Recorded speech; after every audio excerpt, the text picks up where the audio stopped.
पिछली कक्षा में हमने जूरिस्प्रूडेंस की डेफिनेशन, अन्य विद्वानों ने क्या क्या कहा उसके बारे में बताया। आज हमारा जो नेक्स्ट टॉपिक है ये है relationship between jurisprudence and other social science. देखिए, जूरिस्प्रूडेंस एक ऐसा पेपर है कि केवल विधि का ही नहीं बल्कि अन्य अदर सामाजिक विज्ञानों से भी इसका काफ़ी हद तक महत्व देखा गया है, क्योंकि लॉ से रिलेशन अदर साइंसेस या अदर सोशल साइंसेस से भी होता है। इसके लिए हम देखते हैं कि जूरिस्प्रूडेंस का जो अदर सोशल साइंसेस से क्या रिलेशन है, इसके बारे में विस्तार से चर्चा इस टॉपिक के अंतर्गत किया गया है। इसमें जो है जूरिस्प्रूडेंस के संबंध में हम जूरिस्प्रूडेंस का सोशियोलॉजी से क्या रिलेशन है, जूरिस्प्रूडेंस का इकोनॉमिक्स से क्या रिलेशन है, जूरिस्प्रूडेंस का हिस्ट्री से क्या रिलेशन है, इसके संबंध में हम चर्चा करेंगे।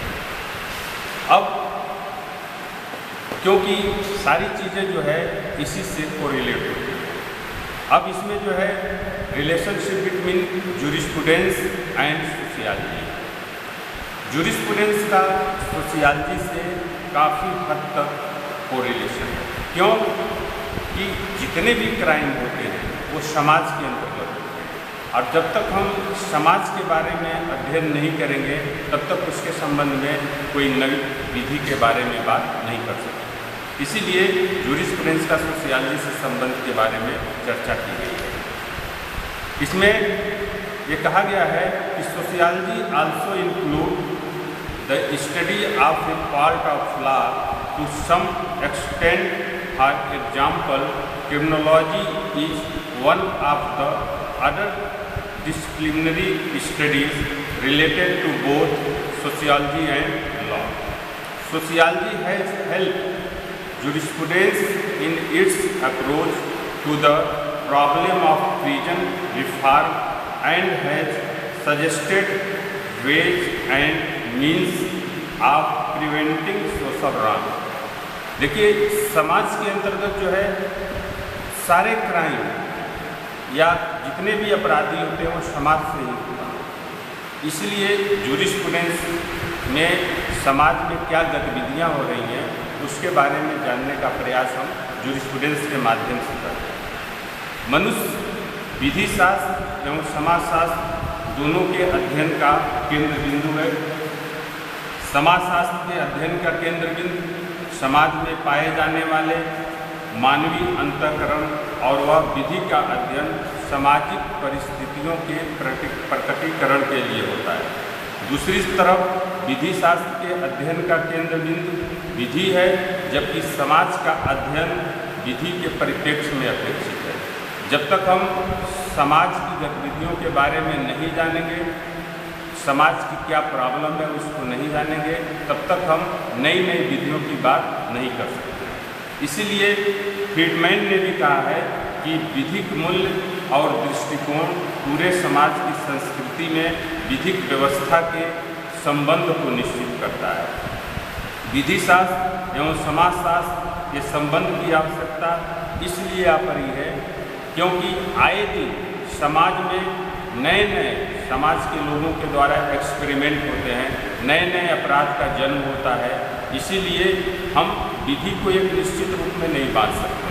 जब तक हम सामाजिक गतिविधियों के बारे में अध्ययन नहीं करेंगे हम कोई लॉ नहीं बना सकते। इसीलिए ये कहा गया है कि विधि का उद्देश्य, जो लॉ का जो मेन ऑब्जेक्ट है वह है सोशल सॉलिडेरिटी को बढ़ावा देना। और इसीलिए ड्यूगिट ने भी इसके संबंध में सोशलॉजिकल स्कूल के माध्यम से समझाने का प्रयास किया कि जब तक समाज एक यूनिटी में नहीं आएगा तब तक जो है समाज का डेवलपमेंट नहीं होगा। और इसी बात की चर्चा आज पूरे देश में हो रही है। दूसरी तरफ समाज की यूनिटी के अलावा जो है कानून ऐसे बनाए जाने चाहिए जिससे समाज को ये कहा जाए तो मैक्सिमम बेनिफिट मिले। इसलिए जो है उसके विधि की बात इसमें की गई है। इसीलिए सोशल रिफॉर्म के रूप में हम कह सकते हैं कि सुप्रीम कोर्ट ने भी नए डिसीजन एडॉप्ट किया गया है सुप्रीम कोर्ट के द्वारा भी, जिसमें जो है हम ये कहा गया है बधुआ मुक्त मोर्चा बनाम यूनियन ऑफ इंडिया। देखिए, बाउंड्री लेवल की जो प्रॉब्लम है वह पूरे समाज की प्रॉब्लम है, और जब पूरे समाज की जो प्रॉब्लम है तो इसके लिए सुप्रीम कोर्ट ने भी अपनी एक गाइडलाइन जारी किया है, और सुप्रीम कोर्ट की गाइडलाइन के अनुसार हम एक कह सकते हैं कि सुप्रीम कोर्ट ने बाउंड्री लेवल के लिए तरह तरह के रूल रेगुलेशन की बात किया गया है, क्योंकि इस स्वतंत्रता भारत जो है 70 साल हो गए देश स्वतंत्र के, अगर हमारे देश में आज बाउंड्री लेवल है तो एक बहुत बड़ी एक सोशल प्रॉब्लम है, और इस प्रॉब्लम को समाप्त करने के ऊपर जोर दिया गया है। दूसरी चीज़, सबसे बड़ी स्थिति जो समाज की प्रॉब्लम है वह महिलाओं की है, और इसीलिए विशाखापट्टनम स्टेट ऑफ राजस्थान में सुप्रीम कोर्ट ने महिलाओं के एम्पावरमेंट की बात किया था, और सेक्सुअल हरासमेंट को समाप्त करने के लिए तरह तरह के गाइडलाइन, और इसके अलावा जो है वर्किंग प्लेस पर जो महिलाओं के साथ डिस्क्रिमिनेशन होता है उसके संबंध में गाइडलाइन जारी किया है। तो इस तरीके से जो बाउंड्री लेबर हैं, महिलाएं हैं, बच्चे हैं, इसके संबंध में एक समाज की एक सबसे बड़ी प्रॉब्लम है। इसको जो है इंटरनेशनल लेवल पर भी मानवाधिकार कमीशन बना करके भी इसको दूर करने का काम जो है या यूनाइटेड नेशन के द्वारा किया गया, जिसमें UDHR universal declaration of human right, इसके द्वारा जो है तरह तरह के महिलाओं और बच्चों और आम मनुष्यों के लिए तरह तरह के रूल रेगुलेशन बनाए गए हैं। इसलिए हम कह सकते हैं कि विधि शास्त्र और जो समाज शास्त्र का जो रिलेशन है यह जो है यह आए दिन एक दूसरे से कोरिलेट है। दोनों में जो है संबंध को अगर देखा जाए ये संबंध कभी समाप्त होने वाला नहीं है। विधि तभी हम बना सकते हैं जब तक हम समाज का अध्ययन नहीं करेंगे, विधि नहीं बना सकते हैं। इसीलिए ये विधि शास्त्र में जूरिस्प्रूडेंस और समाजशास्त्र का अध्ययन काफ़ी महत्वपूर्ण माना जाता है। दूसरा जो कोरिलेशन आता है वह है जूरिस्प्रूडेंस और इकोनॉमिक्स का। देखिए, जूरिस्प्रूडेंस और इकोनॉमिक्स दोनों ही आपस में एक दूसरे से सहसंबंधित हैं। क्यों कि दोनों के इस रिलेशन की बात अगर देखा जाए, जूरिस्प्रूडेंस और इकोनॉमिक्स के कोरिलेशन की बात, तो सबसे पहले कार्ल मार्क्स के द्वारा दिया गया है। दोनों के मध्य रिलेशन हम कह सकते हैं कि अर्थशास्त्र में जो दोनों चीज़ें हैं वह आर्थिक कारक इकोनॉमिक फैक्टर के बारे में बात करता है, और देश में जो आज की डेट में जो कानून बनाए जाते हैं वह इकोनॉमिक फैक्टर की ध्यान में रखते हुए बनाए जाते हैं। क्यों कि इकोनॉमिक्स के अंतर्गत हम मनी डिस्ट्रीब्यूशन की बात करते हैं कि किस प्रकार से समाज को अधिक से अधिक बेनिफिट मिल सके। इसके बारे में अध्ययन यह इकोनॉमिक्स के द्वारा किया जाता है, और इकोनॉमिक्स के अंतर्गत समाज में क्या क्या प्रॉब्लम है, आर्थिक दृष्टि से क्या प्रॉब्लम है, उसको ध्यान में रखते हुए विधि बनाने की बात की गई है।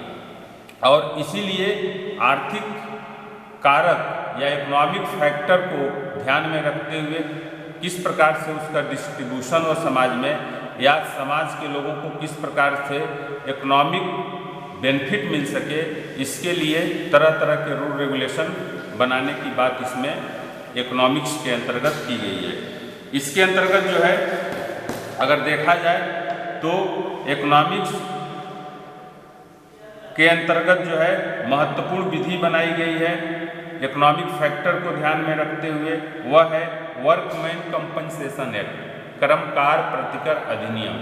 कर्मकार प्रतिकर अधिनियम इसलिए बनाया गया है क्योंकि जो लेबर्स किसी फैक्ट्री में अन्य जगहों पे काम करते हैं उनके लिए एक बेनिफिट को ध्यान में रखते हुए यह एक्ट बनाया गया है। दूसरी तरफ फैक्ट्रीज एक्ट बनाया गया है। फैक्ट्री एक्ट को भी बनाने का यही मतलब है कि फैक्ट्रियों में जो वर्कमैन्स हमारे काम करते हैं वह अच्छे तरीके से वह अपने अधिकारों की मांग कर सकें।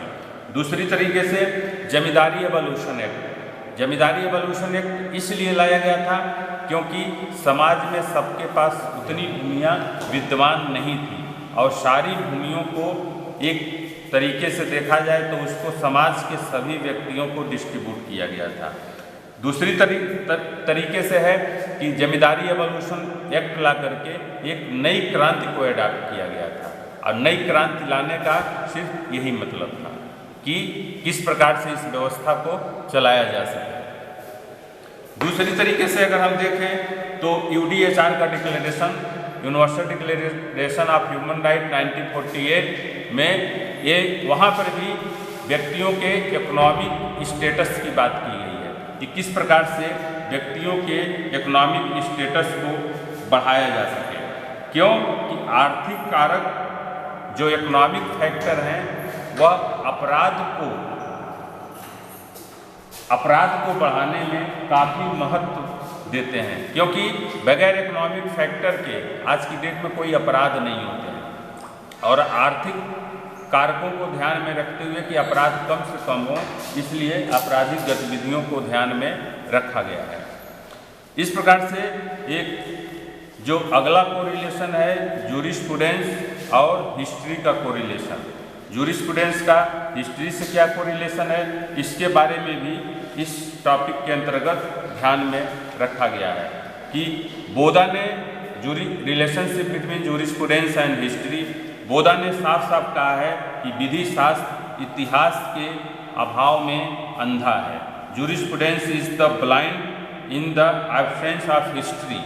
मतलब जब तक हम हिस्ट्री का अध्ययन नहीं करेंगे तब तक जो है हम किसी भी प्रकार की विधियों की बात नहीं कर सकते हैं। क्यों कि बहुत ऐसी विधियां हैं कि जो एंशिएंट काल से हमारी सोसाइटी में चलती चली आई हैं और वो क्या सही है क्या गलत है, इसके संबंध में जब हम पुरानी चीज़ों का अध्ययन नहीं करेंगे तब तक हम नई चीज़ों के बारे में विधि नहीं बना सकते हैं। जैसे एक प्रथा चलती चली आई सती प्रथा। सती प्रथा एंशिएंट काल से चलती चली आई, लेकिन वह प्रथा जो है समाज के लिए एक डिस्क्रिमिनेशन, महिलाओं और पुरुषों में एक प्रकार का डिस्क्रिमिनेशन था, इसलिए ऐसी प्रथा को समाप्त कर दिया गया। दूसरी तरफ चाइल्ड मैरिज, ये भी एक एंशिएंट प्रथा थी, लेकिन आज की डेट में हम महिलाएं हुए या बच्चे हुए उनके इम्पावरमेंट की बात करते हैं। और जब ऐसी चीज़ें जब समाज में है तो न सती प्रथा रह सकती है और न चाइल्ड मैरिज। इसलिए चाइल्ड मैरिज के लिए एक निश्चित नियम की बात की गई है। इसी प्रकार से इतिहास जो है पूर्व में अध्ययन की जाने वाली चीज़ों के बारे में, यानी जो चीज़ें बीत गई हैं उसके अध्ययन की बात इतिहास के द्वारा किया जाता है। कहीं न कहीं विधि बनाने में हम जो चीज़ें बीती हुई हैं, पहले हमारे समाज में क्या कानून थे, उसका अध्ययन जरूर करते हैं। इसीलिए जब तक हम बीती हुई चीज़ों का अध्ययन नहीं करेंगे, इतिहास का अध्ययन नहीं करेंगे, तब तक हम नए नए कानून समाज में नहीं बना सकते। जैसे जमींदारी प्रथा है, जमींदारी प्रथा भी वह भी जो है बहुत दिनों से समाज के अंतर्गत थी, लेकिन वो भी प्रथा जो है विधि बना करके समाप्त कर दिया गया। दूसरी तरफ जो है ये इसी को ध्यान में रखते हुए, बहुत डिटेल में न जा करके इसी को ध्यान में रखते हुए जूरिस्प्रूडेंस में इतिहास की इम्पॉर्टेंस को ध्यान में रखते हुए अलग से हिस्टोरिकल स्कूल का डेवलप किया गया। और इसमें जो है शेवनी और ये हेनरी मैन दोनों ने अपना एक अलग अलग व्यू दिया। शेवनी ने फोकजिस्ट थियरी दिया, लोक चेतना, और लोक चेतना के माध्यम से शेवनी ने भी बहुत सारी चीज़ों को ध्यान में रखते हुए वह नए तरीके से विधि बनाने की बात किया था। उसने सीधे सीधे कह दिया कि जो जैसा मनुष्यों की अंतः चेतना का है वह इंटरनल बिहेवियर का है, उसी तरीके से कानून समाज में बनाए जाने चाहिए। और विधि जो है एक कोई नई विचारधारा नहीं है, विधि का डेवलपमेंट धीरे धीरे जो है समाज के अंतर्गत होता चला आया और वही विधि जो है आगे चल करके समाज के लिए महत्वपूर्ण साबित हुई। दूसरी तरफ एक दूसरा था हेनरी मैन का। हेनरी मैन ने वह जो कानून बनाए, जो थ्योरी दिया था वह था स्टेटस टू कॉन्ट्रैक्ट, परिस्थिति से संविदा की ओर। मतलब पहले जो है लोगों के स्टेटस को इम्प्रूव किया जाना चाहिए और धीरे धीरे वह तभी जाकर के वह समाज के अंतर्गत कोई कॉन्ट्रैक्ट या कोई संविदा कर सकते हैं। तो इस प्रकार से जो है हम कह सकते हैं कि विधि शास्त्र में बहुत ऐसे विधि शास्त्र और हिस्ट्री के कोरिलेशन में बहुत ऐसी चीज़ें जो पहले से थी उसको बाद में भी अडॉप्ट किया गया, और इन्हीं सब चीज़ों को देखते हुए यूडीएचआर में भी, universal declaration of human right में भी एक बहुत सारी चीज़ों को, पुरानी चीज़ों को शामिल किया गया, कस्टम को शामिल किया गया, कस्टम को भी इम्पोर्टेंस दी गई थी। इस प्रकार से हम कह सकते हैं कि जूरिस्प्रूडेंस और इकोनॉमिक्स का रिलेशन, जूरिस्प्रूडेंस और हिस्ट्री का कोरिलेशन विधि बनाने में एक काफ़ी हद तक सहायता पहुंचाते हैं। Thank you.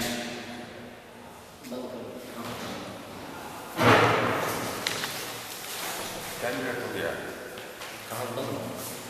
पता नहीं चल भी रहा था कि नहीं। चल रहा आने दो आशीष को बुलाने दो, कहीं वो उड़ जाए।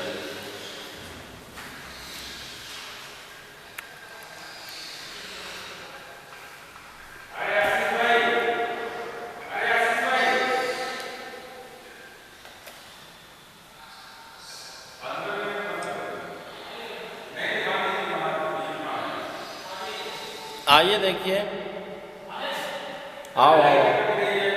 बाद में चेहरा भी नहीं आ रहा होगा। ये इसी को हमने दबाया था, देखो वही बंद था कि नहीं बंद था।